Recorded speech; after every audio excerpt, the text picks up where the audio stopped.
goes. Left field. It's deep. It is gone. He got it. The kid in his last game homers to left. Good deal. A line drive out into left field, breaking in. Conine can't get to it. Up with it. The runner's wave. Here's the throw to the plate. Pudge is waiting. He tags him, gets knocked over, holds on, and the Marlins win the game. What a play to end it. Gordon to right. It's deep. And it's gone. D. Gordon has hit it out. And the Marlins have a 1-0 lead. We told you to come out. We told you to watch this one tonight. Welcome to Fish Out of Water. I am Presley Walker, your host, and our co-host, we got a legend out of the podcast retirement thing, whatever he had going on, the real Akon, Alex Contreras. How you doing, buddy? Hey, what's up, Presley? Hey, I don't know about being retired, but I'm out here. What's up, everybody? Did you keep up with the series? I'm assuming so. Yeah, man, I saw that we unfortunately lost to the Toronto Blue Jays 2-1. Pretty good baseball team out there. They play in one of the toughest divisions in all of baseball, American League East. Could we have possibly won the series? Yeah, I think so. But just that's how it is in baseball. You can't win them all. Yeah. I predicted a 1-3. I didn't think that they were gonna win the series, but it was more disappointing when you come out. You win 11-0, and then you kind of shit the bed the next 2 days. But we'll get into it game by game. We'll open up with that 11-0 win. What are your thoughts on Luis Arias going 5 for 5, for the third time this year? He's amazing, man. He's a hit machine. Luis Arias, Venezuelan native, man. I'm so proud of the guy. He came to the city, Miami. He's kicking ass. I don't know if I can say that, but I said it. Say whatever you want. Anyway, he's but yeah, man, he's doing great out there. It's incredible. For a second, all right, he dropped below 400. Right now, he's at 398, and the guy went 2 for 5 on the night, right? So it's crazy. You get a couple hits, and your batting average is going down. But that's just how great he's been. I was listening to Bally Sports, and Tommy Hutton, the legend, the real legend, Marlins legend, was on the right alongside Paul, and it was interesting what Tommy said. The last guy that really hit 400, Ted Williams, he had over 100 walks, right? And no, not taking anything away from Louis, what he's doing. What he's doing is incredible right now, but he doesn't really walk that much. So at the end of the day, that might hurt him in the long run. Hopefully it doesn't. Hopefully he keeps hitting the ball how he's hitting it. But it's incredible. He was 75 points over second place in Ronald Acuna. So yeah, keep it coming, baby. Cry baby Acuna. Yeah, I'm sure we'll get into that. They play the Braves in a week. Next weekend, yeah. Yeah, they got 17 games left before the All-Star break. 11 of those at home. So you got to try to capitalize, bro. They've been treading water, treading water in the sense of they've been doing it without the stars. We no Jazz. Jazz is on his way back. Hopefully, he can start automatically clicking. There's not MLB The Show or 9 innings or whatever you play on, but hopefully he can jump on and he can get on and start flipping. You know what I'm saying? Bring that swag back into this clubhouse that they really miss. Yeah, and then Soler's been kind of up and down. However, he did hit a home run in that first game. Man, at the end of the day, look, Soler's providing that pop, that power. The reason why we signed him, he's looking like a real World Series MVP. He may not be hitting for average, so to speak, but, it's hard to compare yourself, hitting for average when you got a Luis Arias on your team, right? But, when your job is to be the big boy and provide RBIs and hit home runs, that's what he's been doing. He's got over 20 home runs. So he's beasting. He's on pace to match or maybe surpass what he did in Kansas City as a Royal. And that's exactly what you want as a Marlins fan. That's the good side of it. The bad side of it is that he's going to opt out inevitably because he's going to want to go get more money, and you can't blame him. But hopefully he enjoys his time here in Miami so much that he just wants to stay. He doesn't want to go anywhere else, bro. So I want to give my flowers to Brian Hoeing. He's filled in a few times, and us Marlins fans have trashed on him every time he fills in, and then he does his job every time. He did it great in Cleveland when he did the same thing, filled in. And so I want to give my flowers to him. Just kind of come out and apologize for trashing on him whenever he's been very solid, whenever he's had to fill in this year. Yeah, he made those Blue Jays his hoeing. So yeah, game 1, blow out the Blue Jays 11-0. You start to dip into that negative run differential everybody wants to bring up when they want to tell you that your team's not good at baseball. Then you come out in game 2, and the young gun, Eury Perez, throws a gem, and you drop it 2-0. Man, it you can't just look at the box score, right? Like, you really had to look at the game. Like, the Marlins hit the ball hard. You know, they took some really good swings, but at the end of the day, the ball didn't drop, and the Blue Jays did the opposite. They were hitting little bloopers that coincidentally turned out to be the game-winning runs. So, you know, that's just how baseball is sometimes. You know, you can have the best swings, but might not drop, and sometimes you can barely hit the ball and get a base hit. Texas League. It felt very similar to Sandy's starts, in my opinion, last year. Whenever they would lose, 1-0, 2-1, it was like they, especially with the way the cameras moved. I don't know if you noticed that this week, but like the cameras were moving in a way where it would trick you. Like today they had 2 innings where they hit loud balls that were all outs, aside from the Jesus Sanchez double and the Cooper double. But they felt very, like the way the camera was moving, it looked like they were going over the fence, and then they just didn't. Like a lot of them were, 20, 30 feet short of the fence, and they looked like they were carrying out. So I don't know what was going on there, but hey man, the camera guys are just amped up, man. You can't blame them. You know how hard it is to follow a baseball with the camera? I don't blame them. It's just, I don't know if there's like an angle that they're at that makes it look like the ball is carrying further. Maybe they're just Marlins fans deep down, but they're hoping it's a home run. But yeah, it felt like they were hitting those type of balls in situations where they needed to get, a single or whatever, and they would hit a ball that, the camera made look like it was going to leave, and it was just like caught at the warning track or flagged down at shortstop. I know I saw a couple times where Luis Reyes in the series hit a ball right back up the middle, and they were played right for it. Like, you see it off the bat go over the pitcher's head, and you're like, oh, let's go. And then second baseman's right there for some reason. So it's been kind of rough in that, like with Luis hitting 400 and, like you said, not walking a lot. When you put the ball in play that much, you're bound to ground into those double plays, which the Marlins have done a lot of this year. But I've been asked on multiple occasions, why is Luis Reyes like a double play machine? And it's like, well, whenever you're putting the ball in play 99.9% of the time, you're not going to strike out in that situation. Just happen to be a runner at first, and it doesn't get through the infield sometimes. It is what it is. Yeah, he doesn't have the best of speeds, but like I'll take what he does, like what he brings to the table. Like I feel like 9 times out of 10 he's gonna get that base hit. Like today, was it today? Yeah, he had the final at bat, and like you felt good about your chances with him up there. Like the one thing that did cross my mind, I was like, all right, he's up here. There's a game time run. The game ended 6-3. So I just felt like, is there any way that he could just hit like a shot? Like in the World Baseball Classic, he hit a couple home runs one game for Team Venezuela. He hit like a double decker, and it was just like, damn, this guy's got that type of pop. You know what I'm saying? So, like, but I know that's not the type of ball player he is. Like, he's not trying to hit home runs, and that's why he has 1 on the season. There's 2. It did. 2. Okay, yeah. So it did cross my mind. Like, all right. Like, I just didn't feel like, all right, like Soler hops in there, for example, and it's like, damn, I know he's about to hit a bomb.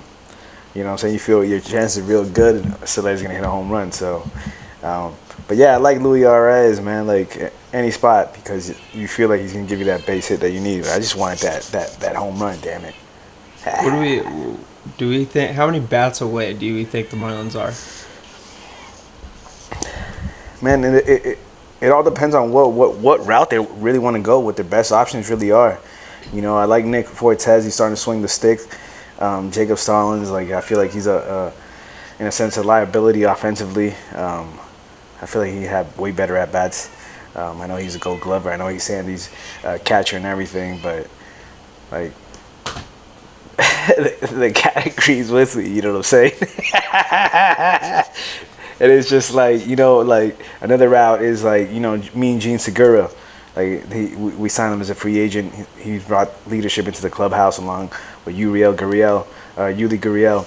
But I just feel like we need more offense. I don't know if, like, all right, now that Gene's hurt, and now we'll see Birdie and Wendell more at third. Now we get to see Amaya at short.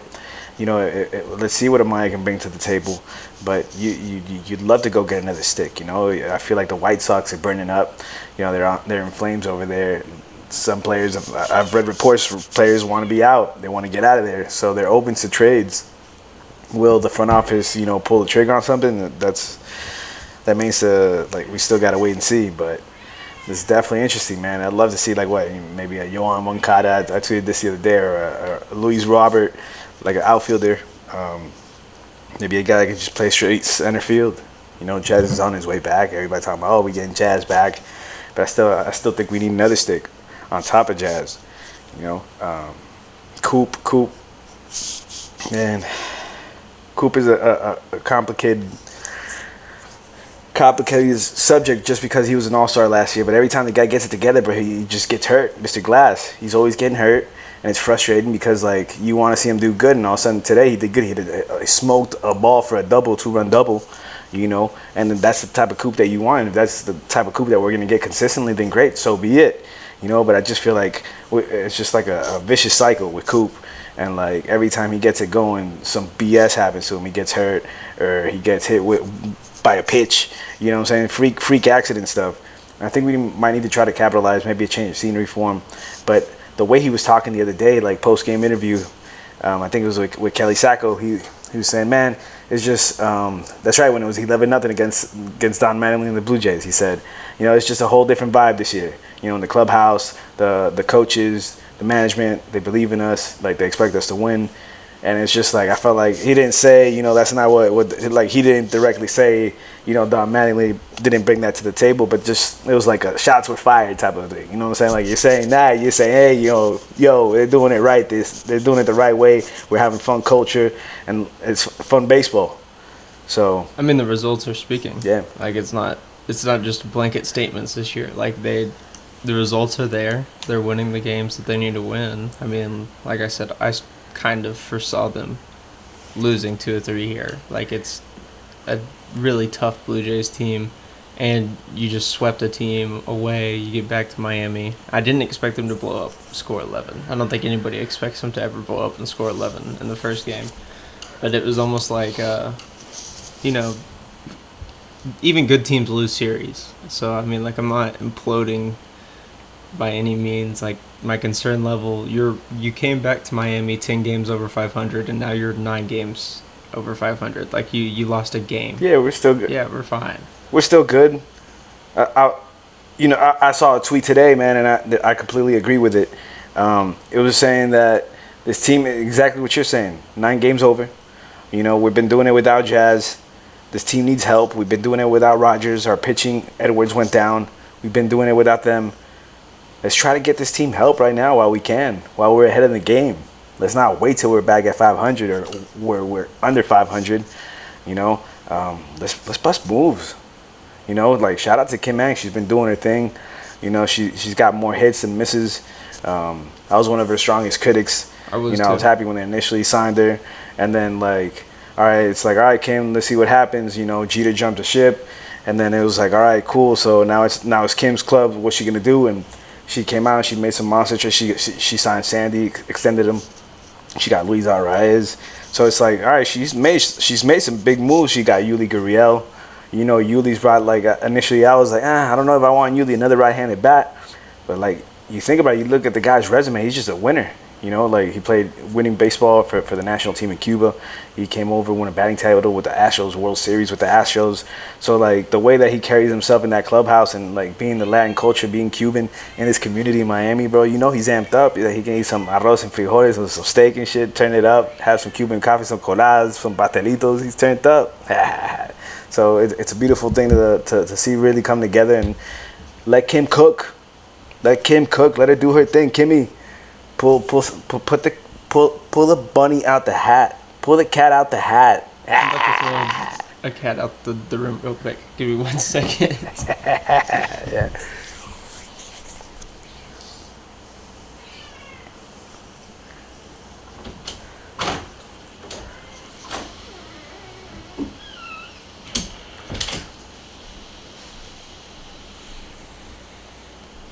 Okay, so I wanna float a couple teams around to trade with, and see what your opinion on them is. So, in my honest opinion, I think the two teams that make the most sense won't trade anybody. I think the White Sox and the Cardinals make the most sense for the Marlins to trade with, because you're talking about young, controllable pieces, which I think if you're going to trade, those are the moves you're going to make.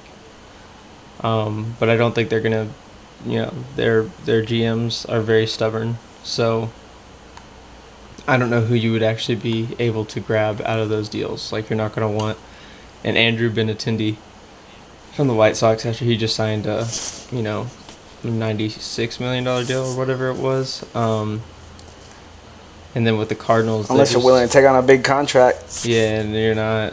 The Marlins aren't, willing to do that. So, especially with the ones that they have right now that have ultimately been fails. I feel what you're saying. What I was saying about Benintendi was only way maybe that's something like that happens because he was on the radar with the Marlins. I think is that if maybe the White Sox are willing to take on some money and you trade somebody like Avi Sael. Yeah, they'd have to take Avi and Gene off your hands, likely. I don't know if you throw Gene in the package, but if you get him to take Avi, it's a win. I don't know if you want to throw your flag in on Gene already. Let's throw Avi and Jacob in there. Stallings. Get rid of them both. Kill two birds, one stone. Oh, man. That'd be crazy. It'd be amazing. Nah, then they'll go crazy in Chicago. They'll riot in Chicago. The White Sox fans, what? Are you kidding me? They'll burn that place down out there. I'm shocked they haven't already. A couple destinations I really like. Like, I don't know what catchers they're really going to be looking for. I heard Aram Layton, shout out Aram. I heard him mention, he doesn't like Joey Bart, but as a catcher, a backup catcher to Nick Fortes, I think that would be a much better situation, having Joey Bart and Nick Fortes behind the dish instead of Jacob Stallings and Nick Fortes. Obviously, everybody likes the idea of Elise Diaz. That dude is a masher at home or at away. Like, doesn't really matter where he is. I don't care if he plays in Coors. That dude would obviously make the Marlins better. I like the idea of Yan Gomes. Then you're talking about power behind the plate, good mix with Nick Fortes. And I think I like this idea because I think you can buy him low. But if you approach the Guardians about Mike Zunino would make a pretty good, that dude can get hot for stretches and hit, Soler type home runs. Like, you're not talking about cheap home runs. You're talking about adding power at a position that you're barely adding anything from right now. So that's another guy I got my eye on at catcher. I think he just got designated for an assignment. Did he? And if he got designated for assignment and the Marlins aren't checking that out, then I might have some beef with you. Gotta take a flyer. Yeah, because that dude can get hot for stretches and hit balls like Soler's hitting him. Let me look at that real quick. Is it? Yeah, I think I just saw that earlier. He was just straight released. Right. That happened 3 hours ago. Miami. So that's why I didn't see it. Better be on his way to Miami. Yeah. Seriously. But yeah, and then you're talking about a free guy. Like, you're talking about a guy that you're paying very little money for. and it gives you an excuse to try him out over. Like, what could possibly be worse than Jacob Stallings right now? Like, I guarantee you, if I pull up Zunino's stats this year, which I will do real quick, they are not worse than what the Marlins are getting out of Jacob Stallings. I mean, based on OPS, they aren't. He's batting 177 this year, which is not good. But he has 3 home runs and 11 RBIs with a 577 OPS. Jacob Stallings has a sub 500 OPS. I know that. He has a 168 batting average, 0 home runs. It's just not good. 165, 0 home runs, 8 RBIs, and a 490 OPS. So it is literally an upgrade. And a team that's not competing right now. It's like going from extra small soda to a small size soda. Yeah, but you're talking about a team that is 9 games over 500 not releasing their trash catcher, and a team that's how many games under 500 releasing their trash catcher. Like, why is Jacob Stallings still on this team? Why does Sandy get a personal catcher when you have a 5 ERA? I know what Sandy is, and I know what Sandy means to Miami, but like, we just have to be honest with ourselves. The dude has a 5 ERA this year. His recipe with Stallings behind the plate is not the same as it was a year ago. So we got to be talking about some different options there for him. Man, I think it's too early to still, like, yeah, I know it's frustrating. Everybody's getting frustrated with Sandy and everything. The ERA is at 5. But it's just been weird, you know. It's been a weird season for him. I think he's going to bounce back. I think once the All-Star game hits, he's going to have time to, like, just freshen up, disconnect from baseball for a little bit. But, yeah, you looked at him today post-game, man, he looked rough. Poor guy. I kind of felt for him. You know, I'm not giving up on Sandy. He won the Cy Young last year, and I made a list of a bunch of pitchers that are going through it this year. Like, go look at Corbin Burns at Milwaukee. I can't talk. Go look at Alek Manoah in Toronto, who was just here. Like, we didn't see Alek Manoah because he's in wherever he is. Like, single A, is that where they sell him? Then you got Dylan Cease isn't looking that great this year. I'll just read the list. Like, Sandy's not the only one that was impressive in 2022 that has fallen off a cliff in 23.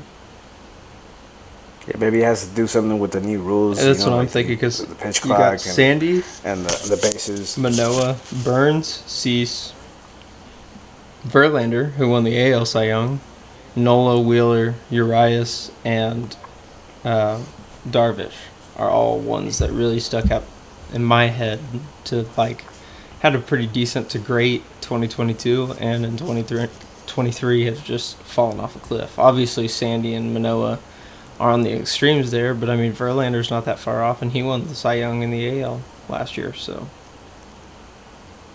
I think he'll bounce back. They'll bounce back. They just got to make adjustments. it's just, so you said, it's all mental. it's just wild that there's that one inning like in today's game, he gives up 5 in one inning, and then the next 5 innings, he looks like 2022 Sandy. It doesn't make sense. There's no logic to, like, what are you doing differently for that one inning? Because it's been a trend for a month now. It's just one inning, whether it's the beginning of the game or the ending of the game. It's one inning that he's just losing it. Yeah, he just hasn't had that luck he had last year. So, hey, but going back to you talking about the trades, you know, a couple guys that they might not be superstars. Yeah, obviously, if we got our hands on a superstar, if Kimmy could cook up a superstar, like a whale or something like that for the team, it'd be epic. But some guys that aren't superstars, but I felt like could bring something to the table. I like Ryan McMahon, you know, from the Rockies. The guy that played third base, he played second, he can play first. I feel like, yeah, we got like a version of him in like a Joey Wendell already, but like he's got way more pop. You know, I feel like he automatically, you can plug him in like the 6 hole or the 5 hole or the 7 hole, like another left-handed bat option that would complement this infield and this team. And J-Mark Candelario, the guy from the Washington Nationals, switch hitter, another guy can play third base, first base. Like you like the way he swings a stick. Dominican guy, he's got local family in town. So, you know, those are guys that they're not superstars, so to speak. You know, they're not like a Chris Bryant, who's been doing terrible ever since he signed that contract with the Colorado Rockies. But like, you know, like Mike Trout or Shohei Ohtani, not no superstars like that, but like these are guys that I think we they're still ball players. make the trade for Shohei. They should definitely do it, but they're not gonna dish out the money.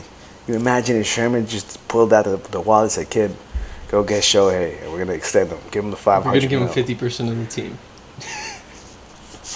What? You think he wouldn't sign? In Miami, maybe not.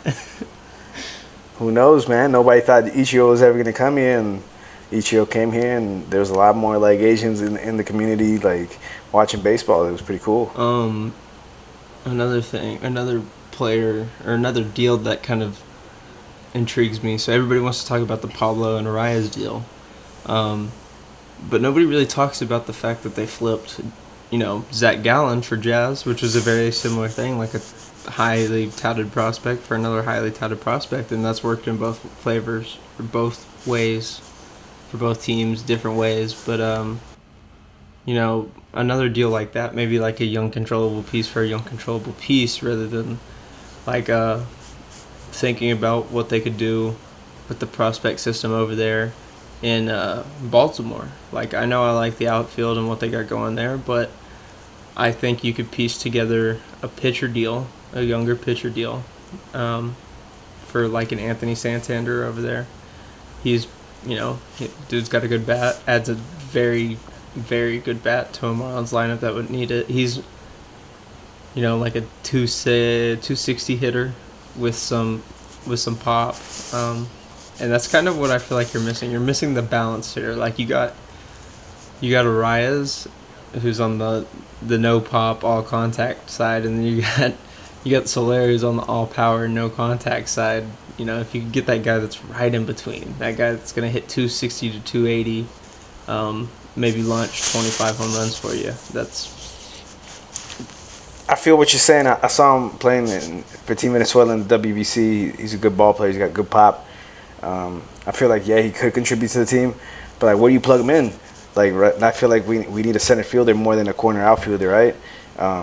Does that mean that you get him when you slide Jesus over to center, and then what do you do with Jazz? You know what I'm saying? So it's like a lot of moving pieces that you really got to think about. And I'm not saying I wouldn't welcome Santander.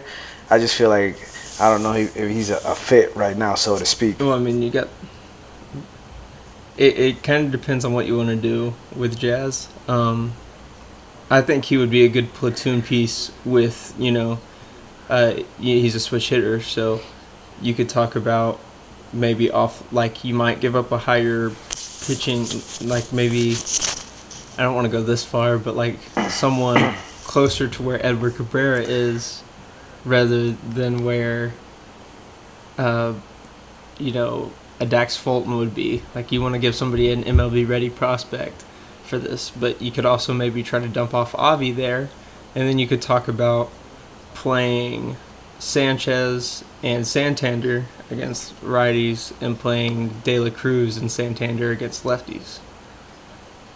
I just don't think the Orioles would be willing to take on an Avi. If it means, what the hell is Avi going to bring to what's Avi going to bring to the table for him? It's right almost now? like Santana is the clear upgrade. They are so desperate for pitching, where you're talking, it might be a deal where they're going to take the upside on a Edward Cabrera, which you might be overpaying, but then you're dumping Avi off too. So it's like we're attaching that deal. It's almost like the Betts deal to LA. Yeah, I feel what you're saying. I think it's a tough sell for Baltimore, but I know what you're saying. Like, just because Baltimore would use against us, like, oh, Cabrera's hurt, you know what I'm saying? Like, I think we should have pulled the trigger on a Trevor Rogers when we had the chance. But that's a whole different subject. I think Rogers is going to be better when he gets back. I think talking about the Baltimore Orioles and their prospects, if there's somehow, some way, like, I know we're talking about adding to this team this year, if we can get our hands on a Jackson Holiday, you know, talking about Matt Holiday's kid. There's no shot. Come on, man. I would love it. You give him Dax Fulton, give him Meter, give him Cabrera. You know what I'm saying? And make it happen. They're not going to.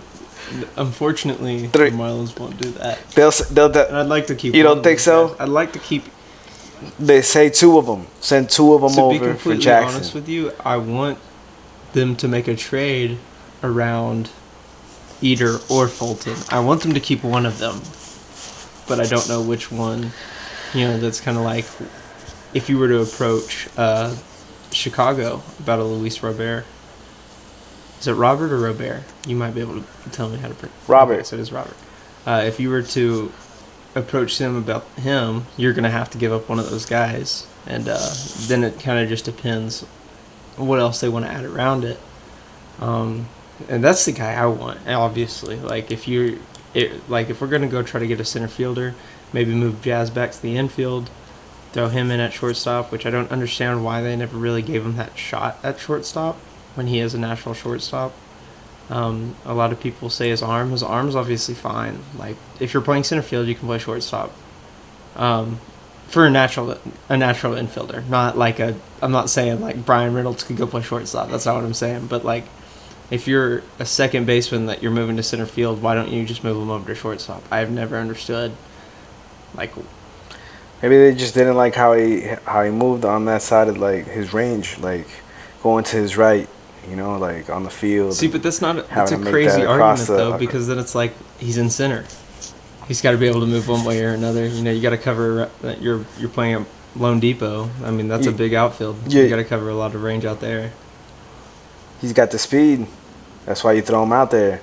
Like a shortstop, like it's nice to have a shortstop with speed, but if you got a guy with more range, like perfect examples like Juan Pierre. Juan Pierre didn't have the strongest arm in the world, but he was fast as hell. Like, he led the league in stealing bases. And speaking of speed, why the hell don't we use John Birdie out in center field? We always use him out in the corner outfield. What's up with that? I know he doesn't have the strongest arm, but come on, man, he's got speed. He's got mad speed. I feel like he's a way better option than Hampson. And like Hampson, like he's been frustrating to see like defensively at times, but from time to time he'll get a key base hit. So if he keep it coming, like he's gonna make a tough decision whenever the hell Avi does come back, if he decides to come back. Or Jazz. I think Jazz is going to come back sooner than Avi will if he does return.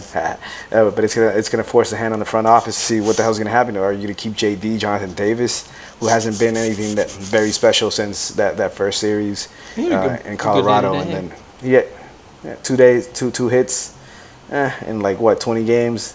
You know what I'm saying? So and then like you think about it's got to go down to him and Hampson, no? Like, I mean, I think, and you like what Hampson brings to the table because he plays infield and outfield.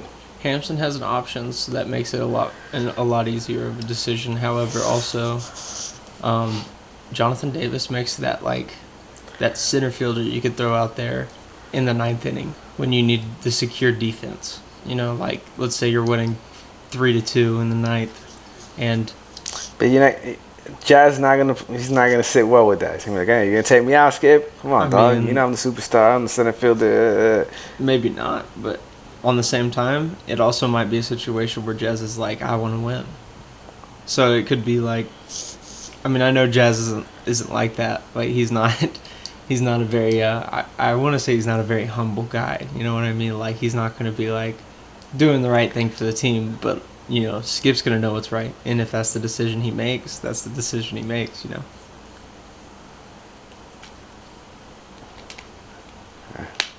What do you think about Eury? I feel you. Man, Eury has been phenomenal. This kid's been just off the charts. I saw him down in the minors. And just like, he was like, hey, this kid's got it. He's special. But now he's just up here and he's really doing it, and he's just like craving through like major league lineups. I think it's because the teams don't have like a scouting report on him yet, and there's gonna come a moment where they're all just gonna like tee off of him, and I hope it doesn't come anytime soon. But like I saw a graphic today that it had the best starts through Marlins history, and he was up there with the GOATs. Like you think about great pitchers in Marlins history, that list was there. It was Beckett, Beckett, man. You remember Beckett? You don't remember Beckett. Look right there. Well, man, whenever you get a chance to go on YouTube, check out the Game 6 versus the Yankees, watch the boy throw the curveball, the fastball. I think the D-Train. It was Beckett, Johnson, and maybe Dontrell. I think those were the ones on that list, the graphic that they showed today. And I think Jose was on there too. I didn't know if he was on there. Yeah. Yeah, man. If you are in that front office with Skip and Kim, right? And y'all are talking about Eury and what you're going to do with them, because, all of everybody thinks / knows, and when are they going to start cutting that inning limit on him? The way he's throwing right now and the way your starting pitching depth has been what it has been, are you gambling on him or not? It's a tough question. You can't risk it. You can't risk it, man. You're gonna mess this kid's arm up. It depends. It's your future. You also gotta play it by feel. You gotta think about. I feel you. I feel I'm playing it by feel, but maybe you don't shut him down completely, but maybe I know he's been doing great, phenomenal as a starting pitcher, but maybe you transition him into the bullpen. Maybe he turns out to, I don't know, because Puck's been doing great as a closer, and I feel like our bullpen's been very strong. But it's tough, man, because you don't want to blow this kid's arm. You don't want to put an excessive amount of innings on him. This guy's throwing up numbers compared to great ones in Doc Gooden, Valenzuela, bro, he had 1.8 or 1.58 ERA, something like that, something ridiculous. 1 earned run in 20-something innings. The kid's got it. He's doing great. He's 20 years old. Why would I risk the whole, I don't know, man. If we're saying, if Kim is saying, all right, I got the option to go get a bat, a big bat, and we're going to go for it, we're really going for it, then all right, let's ride his arm, because that's what the Marlins did with Beckett. They rode his arm, they rode D-Train's arm to the World Series, and they won it. So if you feel like you're in that position that we're gonna do it, everybody, we're all in. But if you're gonna BS us and you think we're not in it, then all right, let's shut down his innings. So, in my own opinion, I think you keep doing what you're doing right now. I mean, obviously that we're already running past that. But eventually Rogers or Cabrera are coming back, and it depends on which one comes back first.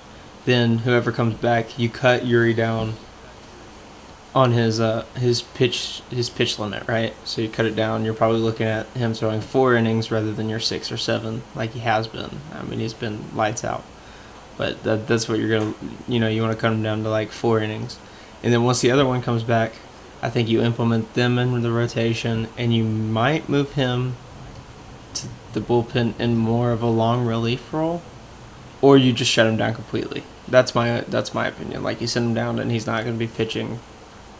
Let him throw his bullpens, let him relax for a little bit, because like you said, he's 20. But it's hard to say we need to go from hero to zero immediately once one of those two comes back, which seems to be the consensus on what they're going to do with Eury.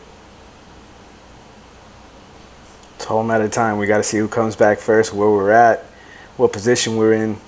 You know what I'm saying? The Marlins got to really have a serious talk with themselves. Bruce, hey, you got some time? Let's sit down. Let's talk, baby. Okay. These are the options. Here's a good question for you. They go, the Orioles approach you. They say we'll give you Jackson Holiday and maybe another prospect for Eury. You doing it? Nah.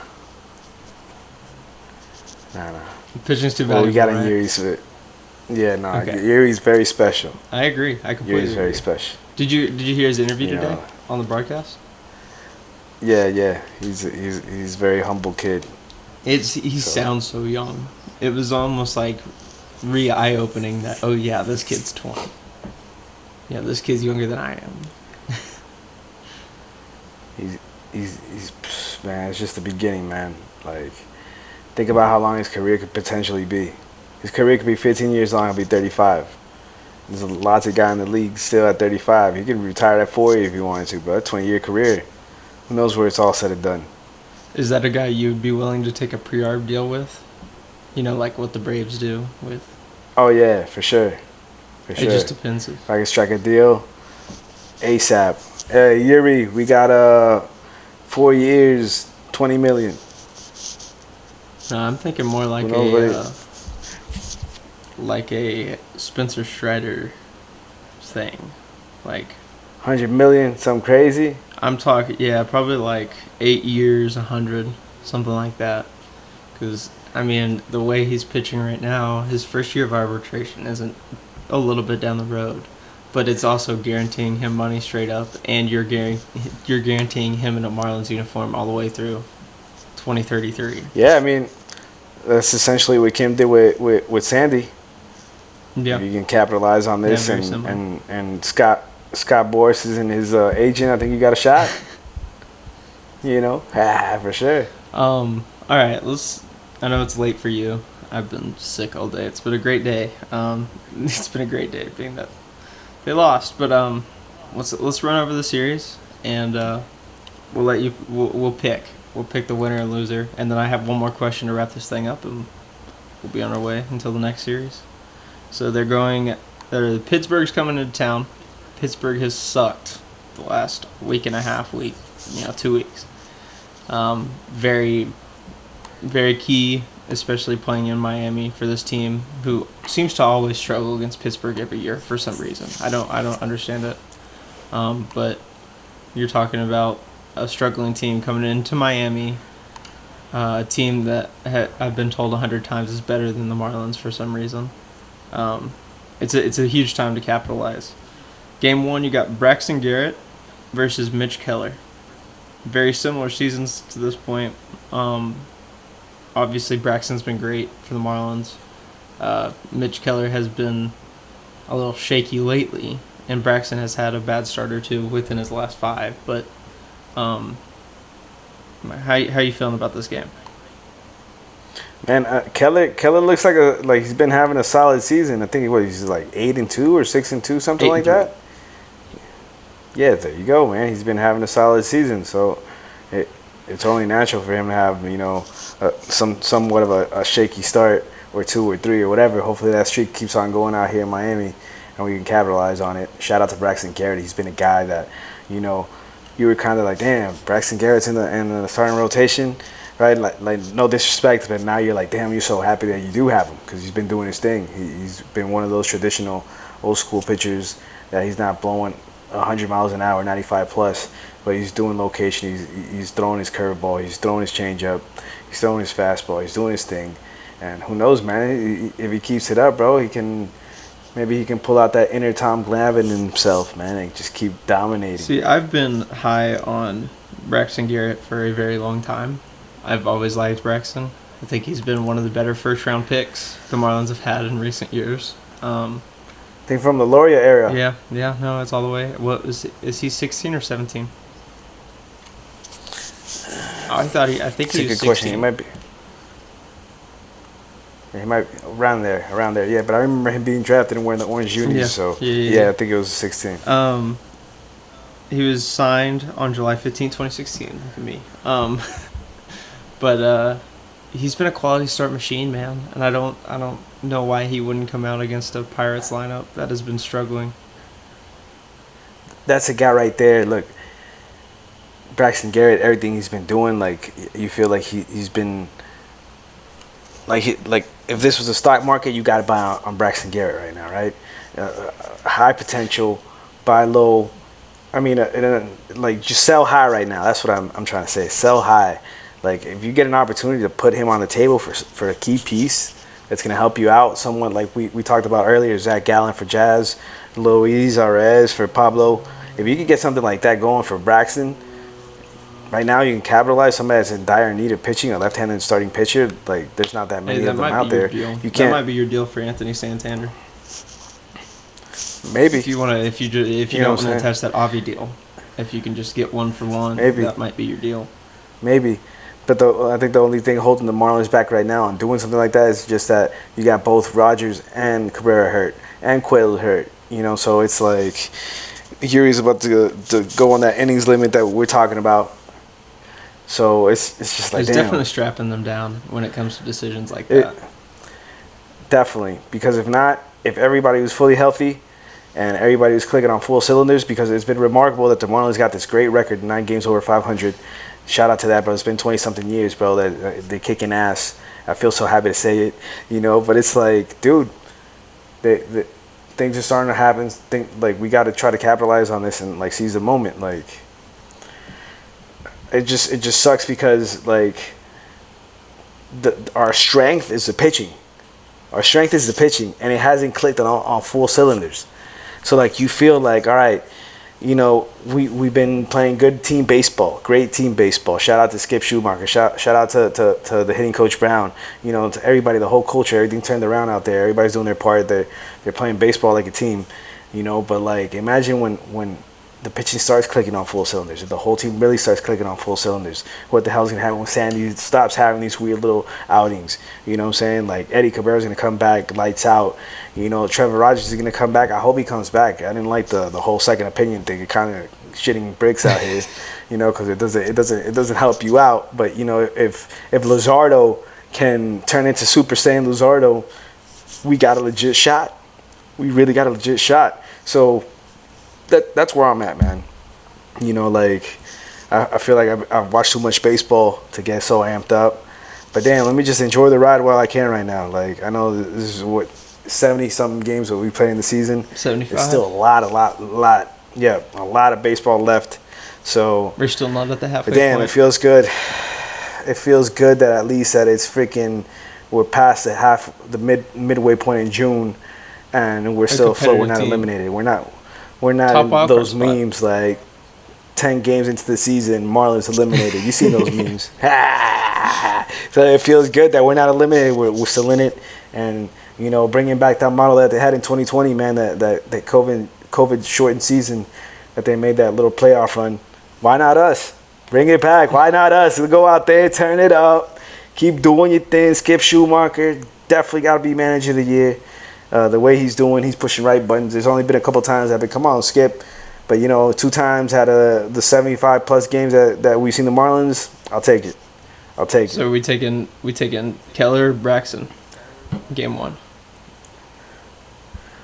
I'm going to go Brax. I can't, you know, after I back him up and then go with Keller, it'd be fucked up. But initially I was going to go with Keller, but nah, I'm going with Brax. I agree with you. We both got 1-0 Marlins. Friday night. I'm already pissed off because I'm just now seeing that it's on Apple TV, so I'm not going to watch the game. That sucks. Luis Ortiz, I think that's his name. They just have it as LL Ortiz. Yeah, Luis Ortiz. Okay, I was right. Versus Jesus Luzardo. Luzardo is having a better year, but Ortiz is not a bad pitcher. Like by any means, don't let the ERA fool you. I need Luzardo to turn it up. We'll take. You're gonna show out. I'll take Luzardo over 11 strikeouts. Over That's 11 the type of outing strikeouts. I need from him. That's the In the first 5 innings. 5 innings. 11. Okay. Straight up. He's gonna come out like savage mode. Looking at this, not very many people on the Pirates have hit against Luzardo. Nobody on the Marlins has hit against Ortiz, but I've seen Ortiz throw a few times this year. He's not a bad pitcher, man. But I'll take Luzardo. Definitely will take Luzardo. My money's on RIS getting a hit off of him. I like it.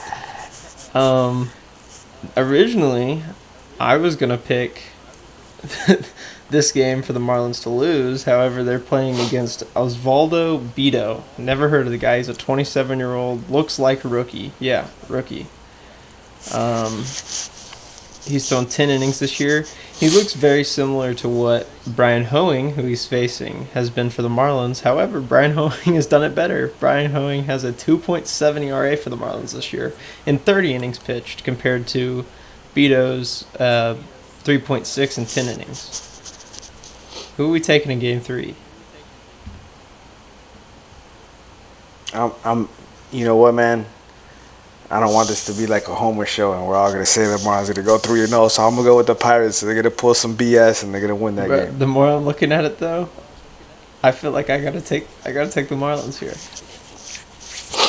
All right. So you got 3-0 you, 2-1 me so far. The all right. only 4-game series. The only hitter, and it's crazy like looking at this because the matchups, I guess, just for both teams, nobody's played against these pitchers. Because the only hitter on either side that have faced either of these pitchers is Andrew McCutchen. He's 0 for 1 against Brian Hoeing. That's it. Nobody else has faced him. So Hey, what a great story, man. Kutch back out there in Pittsburgh. Oh yeah, no, man. he's Good to been see and him he's out been there. good. He's been genuinely good for them. So I mean, last game, it is Johan Oviedo versus Eury Perez.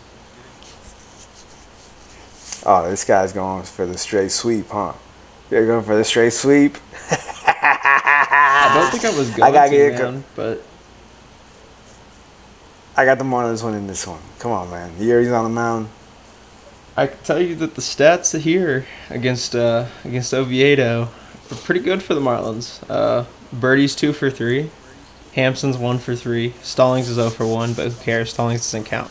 And Jesus Sanchez is 1 for 3, compared to nobody, obviously, for the Pirates have faced Eury. And Oviedo's 3-7 this year, man. 3-7 with. I bet RIS gets a hit. I bet RIS gets a hit off of him. I'm gonna go with Rise gets a hit in every game, and the Marlins are gonna sweep. There you have it. I was not going to pick a sweep. Initially, I picked a split, but knowing what the Marlins are doing on the mound and knowing what the Pirates have done over the last 2 weeks, I'm going to stick with it. We're going to run a sweep in 4-game sweep in Miami. Man, that'd be nice. I'll get us some sort of like horn or something going on. Whenever one of us picks a sweep. I don't have one right now. I'm still working on whatever this website is, man. But okay. Well, word, man. Final question before we get out of here. I posted this on Twitter last week going into the National Series. It's actually where I made my initial predictions, and my opinion has changed on this. But going into the All-Star break, the Marlins had to go 9-5 to win over 46.5 games. So 47 games into the All-Star break. Are we going to take the over under 46.5, being that they are now 4-2 into that stretch? They have 4 against Pittsburgh, 3 against Boston, and 1 against Atlanta. Look, I'll tell you right now. Or no, by the end of June. It wasn't the All-Star break. End of June.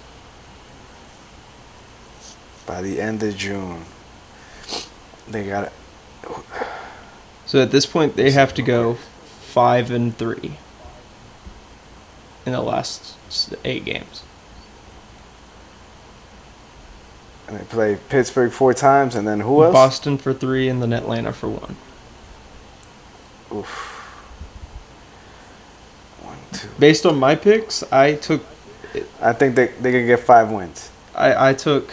I went 2-4 versus Pittsburgh, and then I have them sweeping Boston. That might change by the time we record the next episode. And then I had them losing the 1 game against Atlanta. But yeah, here I got it. This is what I got right here. I got 3 wins versus the Pirates, 1 win versus the Sox.